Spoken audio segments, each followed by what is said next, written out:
Hi, welcome to True Fraud. This is Pablo Torres, your host. Today we're going to talk about some of the new products, well, not so new products that are kind of gaining momentum in the payment industry. Given where things are going with the new type of websites or the new type of, I guess I should say, maybe e-commerce or online businesses that we're seeing, I think it's super important and it's so relevant to just stay on top of these things. Specifically, I'm talking about Verifi and Ethoca. Both of these products have been around for a number of years. Actually, I think they were both created around the same time in 2005, and then kind of around the same time, they were also acquired by the credit card schemes around 2019. Verifi being acquired by Visa, and then Ethoca being acquired by Mastercard. Yeah, so basically Ethoca, what it does is whenever a merchant or a website is enrolled with Ethoca or Verifi for that matter, if there is a chargeback that's being filed and the chargeback meets the criteria Ethoca was set up with for that specific account, then the merchant will receive an alert saying somebody's filing a chargeback on the following payment. You have basically 24 hours to issue a refund. If you don't want to issue a refund, then that's fine. You can just wait for the chargeback to be completely, to be filed fully.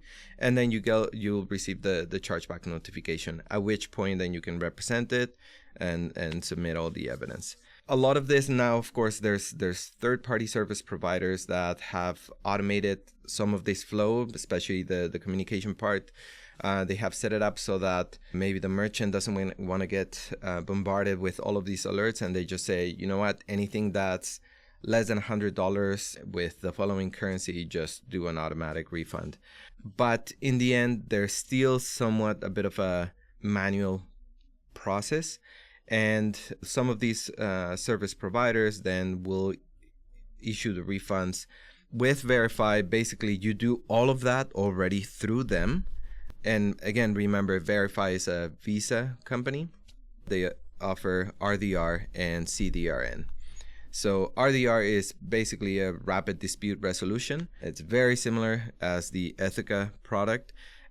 The only difference, I guess, it's the part of the automation where you just say, I want RDR. You can basically set up the rules. You can say anything that's less than $50 and the chargeback reason code is under the fraud category and the currency is, HKD or whatever you want it to be. And then those will basically, instead of the refunds coming through the third-party service provider or Verifi, the refunds are issued at the acquiring level. So basically, when you get an RDR, it's just an informational notification letting you know what, because you're enrolled with RDR, this is just to notify you that rapid dispute resolution kicked in for the following payment, and that's it. And then CDRN is pretty much exactly the same as Ethoca, but with the focus on the Visa volume. So why are these products important nowadays? Well, we're kind of moving into a bit of what I think it's kind of a scary time of e-commerce, where there's a lot of drop shippers. There's a lot of people that are kind of moving in this direction where influencers are creating websites, or there's a lot of people that are educating other people to how to build your own website, how to build your own marketplace, and increase your sales and become a millionaire in half an hour. This is so scary because there's a lot of people that don't really have the experience. They don't even know what a chargeback is, for example. And so whenever they enroll or let's say whenever they start their websites or their businesses, they go in a little blindfolded. They don't understand the impact of something like a chargeback, I'm not talking about just financially. I'm talking about reputationally, where if you have a website that is going to start getting a lot of chargebacks because the customer service that you're providing is not sustaining really the product that you're selling, then it's not the people that are wrong. It's your website that's wrong.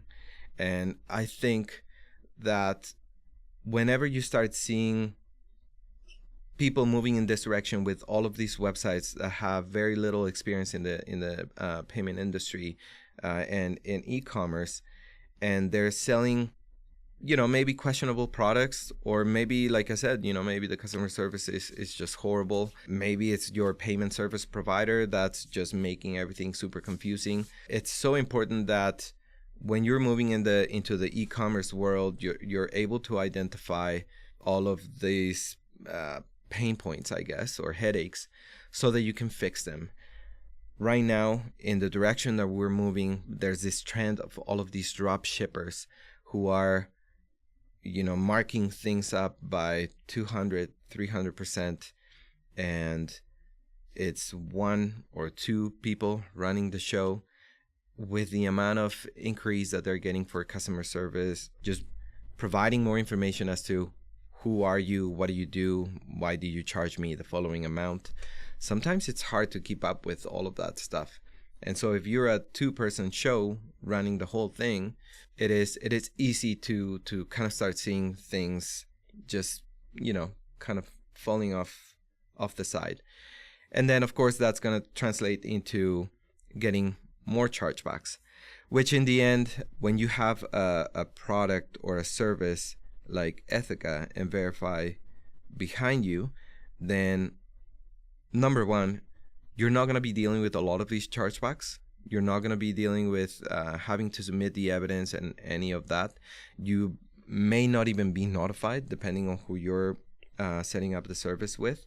You may even ask them, you know what, if this is going to be a refund, I don't even want to know about it, because, this is going to just fill up my inbox on a daily basis. And that's basically just wanting to turn a blind eye to issues that are happening internally in your company or in your business. The reason why this is scary is because, we have all of these big websites, or I guess you can call them corporations, where they're trying to address these issues from the root, where they're trying to identify, why am I getting this chargeback? Is it because of my descriptor? Is it my fulfillment center that's just, getting delayed because of whatever, like maybe one of my supply chains is kind of delaying everything? Is the communication that I'm providing to my customers enough? Am I over communicating? There's so many questions that as a business you can ask yourself, and then address those issues so that you can minimize the chargeback or the impact of the chargebacks on your account.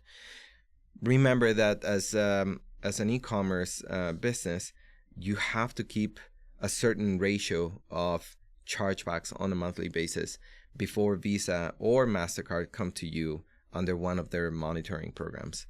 And the reason why this is important to keep in mind is because if you don't do so, or you're failing to do so, will probably result in either fines from the card schemes for each one of the chargebacks. There's review fees, and if you're using some sort of payment facilitator or something like that, then they might just say, you know what, we're not going to provide any more services for your business because you guys are not taking the steps necessary to minimize the impact of these chargebacks.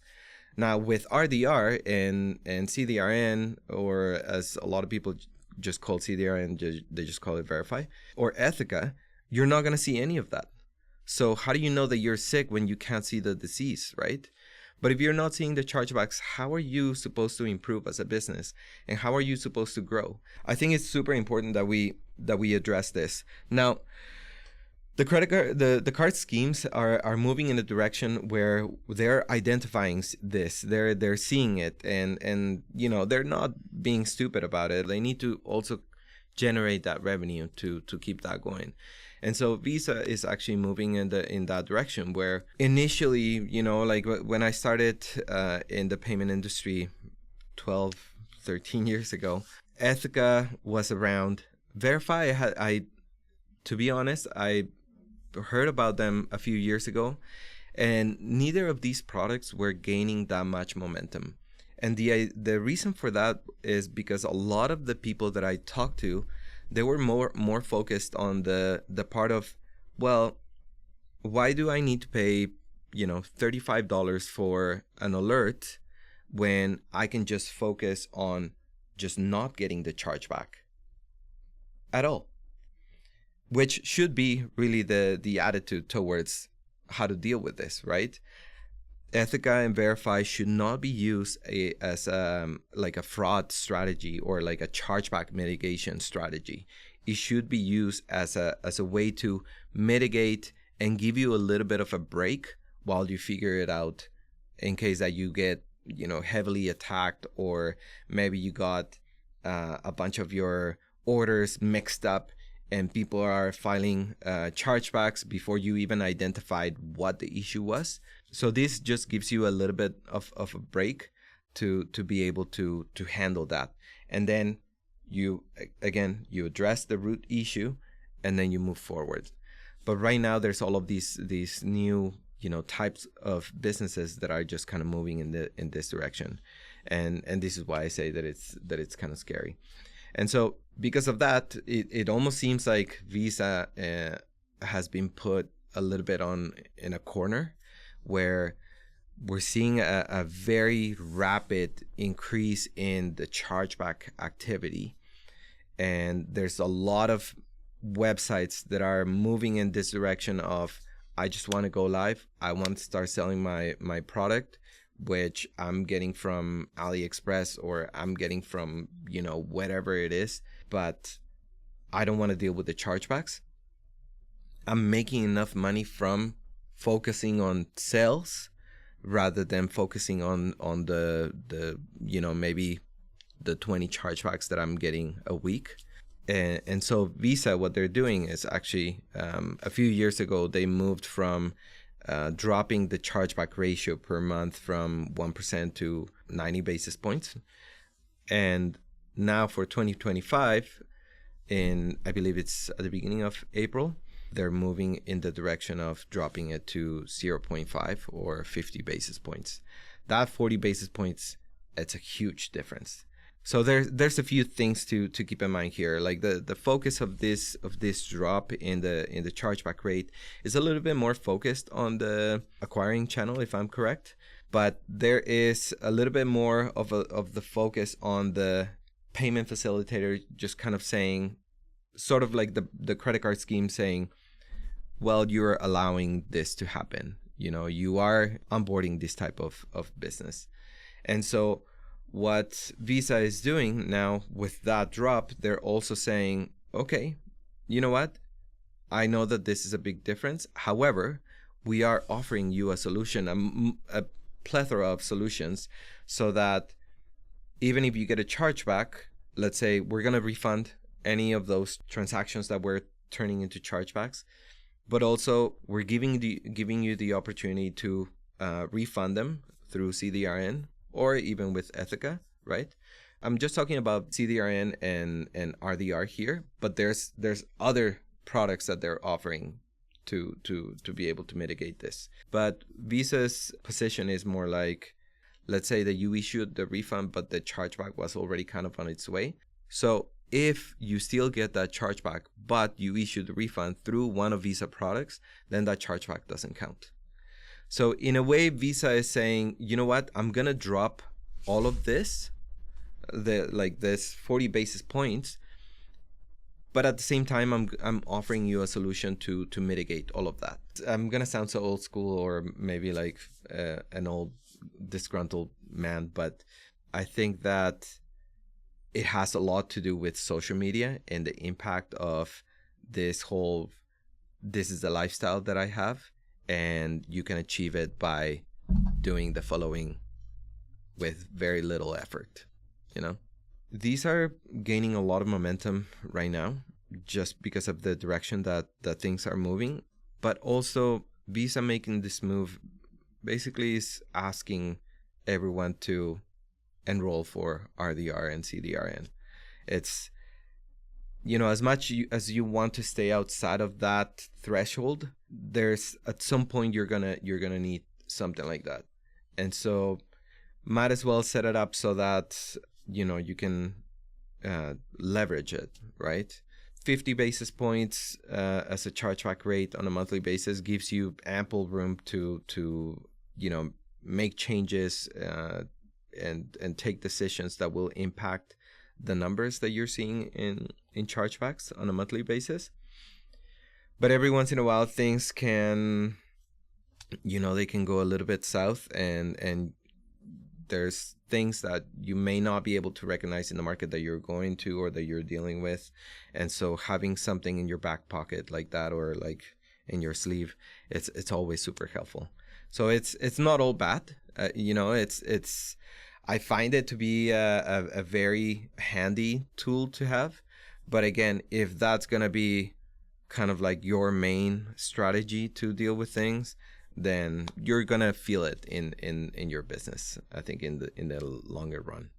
And historically, to be honest, from what I've learned in my career in this industry, a lot of people don't see the value in taking care of chargebacks. They don't see all the information that dealing with something like that can give to you. That's, to be honest, ultimately, it's sort of the best feedback that you can have with your clientele, with your market, where they're saying, I'm not happy with your product, or you're letting payments through that should not be going through. And then for you as a consumer, for myself, to be informed and to make smart decisions as to how you're going to spend your money. Don't give just your money to just anyone. So whenever you're going to buy something online, go and check the reviews for the site, see what their flow for their checkout is. If it's, if the template of the website looks very similar to the other 20 websites that you saw that sell a very similar product, maybe go somewhere else that has kind of like a little bit more of a presence. Thanks for listening to True Fraud.